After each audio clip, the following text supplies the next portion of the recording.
Hi guys, welcome back to my channel. So in today's video is going to be all about how I managed to potty train Edward. So if you hadn't seen already, my previous video was all about how to get a toddler to poo on the toilet, so I'll leave that link below if you haven't seen that yet. We did it a good couple of weeks ago now, and I like to think he definitely has got it. I think he got it by the end of day 3, beginning of day 4. It was that point when it clicked, and a lot of people say you'll get a stage when it does click, and I don't know, will we get that click moment, will we get it? And it comes, it really does come, and you think, oh, okay, that moment, I think that was the click moment. I'm super proud of Ed, he's done really well, and yeah, I just wanted to quickly talk to you about how I managed to do it. And I've got a few tips here that I like to think will help people. If they did, then let me know in the comments below, and yeah, I just really hope I can help someone out there, really, because I watched a ton of these videos and I just want to put a little bit more out there. So I'm not going to say to you, is he ready, is she ready? I'm not going to say that to you, because you're the parent, you know if your child's ready or not. You're not going to potentially put your child through a lot of confusion and, you know, a little bit of stress as well if you don't think they're ready. So I'm not going to say that, because I think we all know if our child's ready. But putting that aside, because obviously that is a crucial point to it, please don't ever feel rushed to potty train your child, because if another child that you know is slightly younger than yours and is potty trained, don't think, oh, I should be doing it too. Just don't. You have to go at your rate, your child's rate, and just, yeah, don't ever feel pressured into doing it, because it will just feel like you have to do it then, and we have to try and keep it a little bit fun and just try and be in a good mood about it. I think if you're trying to force it on them, it can be a little bit scary. I didn't use a potty at all. I just used this seat, and it goes on top of our main toilet, and I just think that is going to help me a lot more when it comes to him peeing, not just in our home, just, you know, when we're out and about, when we go around someone's house, when we go to soft play and things like that. I don't really want to be carrying a potty around with me everywhere I go, and we've got enough on our minds, haven't we? We don't really want to be thinking about, oh, we need to bring the potty. So I just went, yeah, I'm just going to go with this, because I just don't see the point in putting them on the potty and then you're having to convert them from the potty to the seat. And I just think you're just delaying. I just personally think it's delaying time. So I just think, just go straight to this. That is my advice to you, is to go straight to the seats.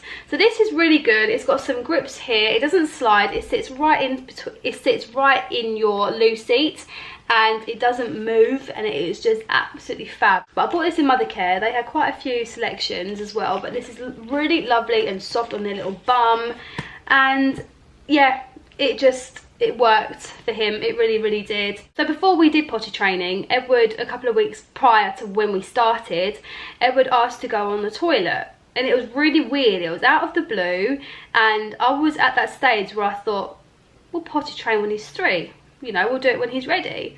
I was in no rush, and then all of a sudden he wanted to use the toilet, and it was really, I was really set back by it. I thought, what? I couldn't believe it. I didn't want to go, oh no.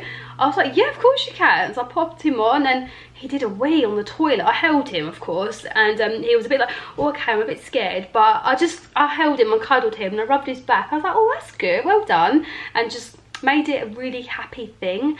And he did a wee, and I went absolutely mental. I was so happy for him. I was cheering, I was clapping, I was giving him a high five. We called Daddy upstairs. He came up and gave him a big high five too. So he was so proud of himself. I said, where's your wee? And he goes, it's in there. He was so proud of himself. He really was. Edward can't really speak very well. He can't tell me, Mum, I need a wee, Mum, I need a poo. He can't tell me that. So I thought that was going to be a huge problem when it came to potty training. I thought, I don't want to potty train him because he can't tell me if he needs a wee or a poo.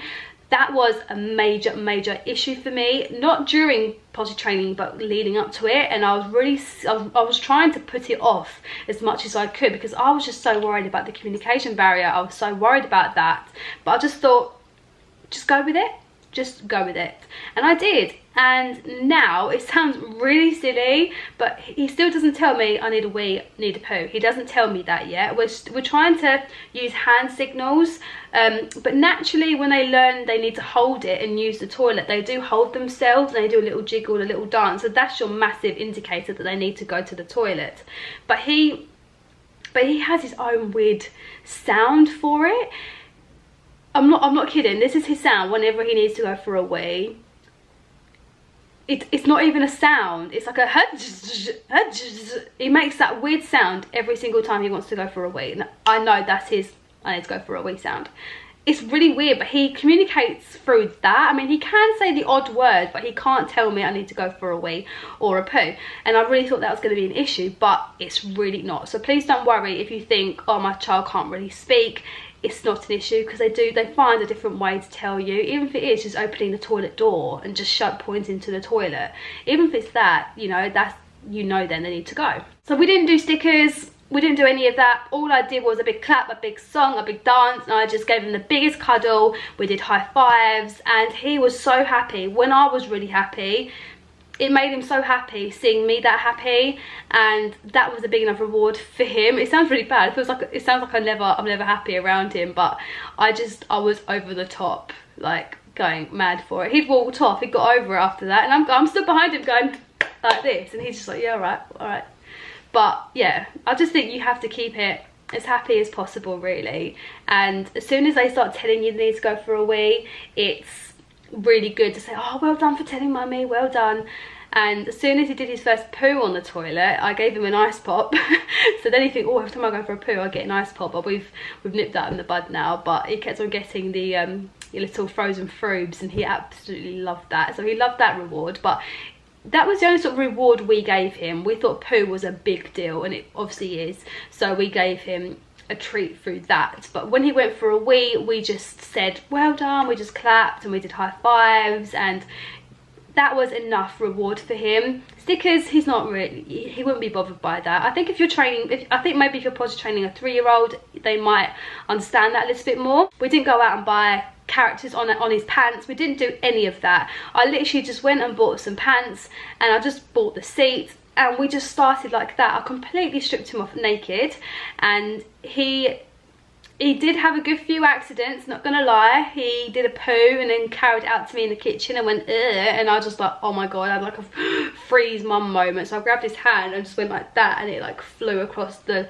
kitchen. So we've definitely had our little moments, but that's gonna happen, so expect that. Expect wet puddles, expect pee smelling on your sofa. Just expect that, because I think if you don't, then you're gonna be shocked. So just expect lots of poo, lots of wee everywhere. But if we can, try not to be like, oh, that's naughty, or we don't do this, we don't do that. Just be firm. I think it is firm, because if we just keep going, oh well, oh dear, it's okay, they don't see that as a big deal then, personally. But that's what works with Edward though. If I'm not so much strict, but if I'm more just, he will understand that more, I think.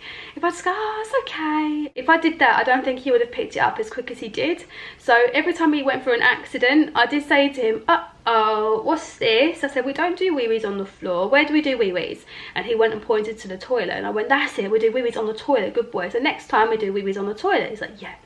So that's how I addressed it. I didn't go, oh dear, don't worry, we'll just clean it up, see, all gone. We didn't do any of that. I've seen a lot of videos and a lot of mums do that, and if that works for your child, great. It really is just figuring out how your child learns, and yeah, just figuring out what's best for them, really. It really does depend on how well your child can talk and communicate. But with Edward, because he couldn't tell me he needed to go to the toilet, I had to keep reminding him, and I really do think that is, I think you'll have to do that either way, whether your child's really good at talking. I think you still need to put them on the toilet. In the early days, I think we did it every 15-20 minutes, and yeah, so I was doing that, and he was peeing a little bit most of the time, and he even had to push it out. And when I saw him pushing a wee out, I thought, okay, we don't need that, we don't want him to force a wee out. So then I extended it to maybe half an hour, and it's just, you are watching the clock all the time, and you're constantly saying, let mummy know if you need a wee, let mummy know if you need a wee. You get in the car and you say, oh, we don't do wee-wees in the car, we do wee-wees on the toilet. And before you leave somewhere, make sure you put them on the toilet before you go, and when you get to your destination, find a loo, pop them on the toilet. Get a plastic bag as well and put it on your car seats, on the bottom of their car seat, so it doesn't seep through. Lots of spare clothes. So these are all just tips I'm literally throwing at you right now. So it's all about just reminding them, let mummy know if you need to go for a wee, or popping them on. I found if you ask them, do you need a wee, yes or no, I think a toddler, that's a big question to ask a toddler. I don't think they can understand it. I mean, that's what I think. I think if you ask them, they go yeah, and then actually they mean no. So I think if you actually just put them in the situation and just put them there, they go. You don't necessarily need to go and get character underwear, character themed everything. You don't need to get loads of stickers or loads of M&Ms or like sweets every time they go to the toilet. We didn't, and it worked, and he has picked it up very quickly. I think it's quickly, 3-4 days he did get it. But again, like I've said, it is all about reading your child, and if you think they will learn better getting rewarded with sweets, or getting rewarded with something, or even getting rewarded with a sticker, then you go for it. You do what you think is gonna progress your child quicker. We've never really done stickers. I've never really given him like sweetie things. I'd have to give him an apple because he loves fruit, so I'd have to give him an apple every time he goes for a wee, and he'll have about 50 at the end of the day. But yeah, just a good clap and a good, oh my god, that's great, big hug. And even now when he goes for a wee, I still praise him now, and when he goes yay, even now. So he's really happy that he's going, and they say it's a lot easier when they're out of nappies. It's really not. Whoever came up with that idea, I don't know what they were thinking, because it is so much hard work. Even when they don't have many accidents anymore, it's still really difficult, because you always have to think, oh, is there a toilet nearby? I can't really go to a park, there's not many toilets. I wanted to quickly touch on the subject all about travelling. And if you are worried about going out of the house and worried about they're going to go in the car, so like I said, make sure they go for a week beforehand and when you get to your destination. So if you're in town or you're going to a friend's house, so make sure you just go straight to the toilet, say hi, yeah, just using your loo, straight on the loo, and then that's it, done. So if you're driving, you naturally are going to say to them, oh, do you need a wee, do you need a wee, or no wee, do you need a wee? And everyone's saying yeah. I was like, oh crap, I've got nowhere to go, nowhere to park. So I've pulled up about 3 or 4 times, and we've got a little travel potty. I've also got him other care. I'll just keep reminding him that we don't do wee-wees in the car, we do wee-wees when we get to wherever we're going. And he's like yeah. And I was also worried about what happens when he nods off and when he sleeps, because when you naturally sleep, I think you just forget, don't you? So what I did, and what I think helped, it might be a fluke, because we still are going on journeys, long journeys, and he does fall asleep, but we haven't, not yet, touch wood, haven't had any accidents in the car. But I keep an eye on him in my rear mirror, and if I can see he's getting noddy and he's like falling asleep, I remind him. I say, Edward, we don't do wee-wees in the car, and he's like okay, and then he goes to sleep. So he's reminded before he nods off. I found that helps. So I know you can't always monitor that, I know when you're driving, and I know you can't, but I found if I just quickly remind him before he goes to sleep, it works. So yeah, definitely get yourself some plastic bags, put it on the bottom of your buggy, put it on the bottom of your car seat. If you're going out for dinner, if you're going out for lunch and you're in a restaurant, put it on that. It doesn't matter. People can think what they want at the end of the day. So just, if it's going to protect the seat and cause a lot less embarrassment at the end of the day, then do it. We're going to be going on holiday in a couple of months, so I'm worried about that, and I'm worried about the plane journey and the transfer from the airport to the villa where we're staying. So I'm worried about that. That's a good hour journey. So I'm just gonna have plastic bags with me, lay them down, you know, that's it. You've just got to do what you've got to do, haven't you? He still has pull-ups at nap time and when he goes to bed. We're not ready to tackle that just yet. I think hoping that he'll be dry when he sleeps as well is a big ask. He goes a long period where he sleeps, so he'll probably go down about 7:30, and sometimes he wakes up at 8:30. So that is quite a long time, and of course I'll have to carry him and do a dream wee and just carry him and put him on the toilet. They do a wee and he'll go. But I'm going to tackle that another stage, and that'll be another video, but I don't really want to tackle that just yet. I think they need to get a little bit more understanding. Maybe they do need to communicate a little bit more. So that is my tips and advice to you when it comes to potty training. I really hope this video helped you, and know it is a super stressful time. If you can, just try and be as calm and as positive as you can. Get yourself a lot of wipes, get yourself some rubber gloves, because you're going to be cleaning up a lot of wee, and it doesn't matter if they have accidents, it's going to happen. Just don't expect too much too soon as well, and just be as calm and just be as chilled out as possible. Another tip as well, before you do it, make sure you go into maybe even Poundland and get yourself some really cheap toys, and just so that he's entertained as well, because you are going to be indoors for a couple of days and cabin fever really does kick in. So just get yourself some new activities, something that is going to keep them occupied and they're not going to go crazy. Because I think when they're in that mood, I'm bored, and they're just in that toddler mood, I think that makes the situation a whole lot worse sometimes. So just try and entertain them as much as you can and play with them as much as you can. And yeah, so they are my tips to you. Thank you so much for watching. Please give this video a thumbs up if you liked it and if it helped you, and subscribe for more videos, and I'll see you guys very soon. Bye.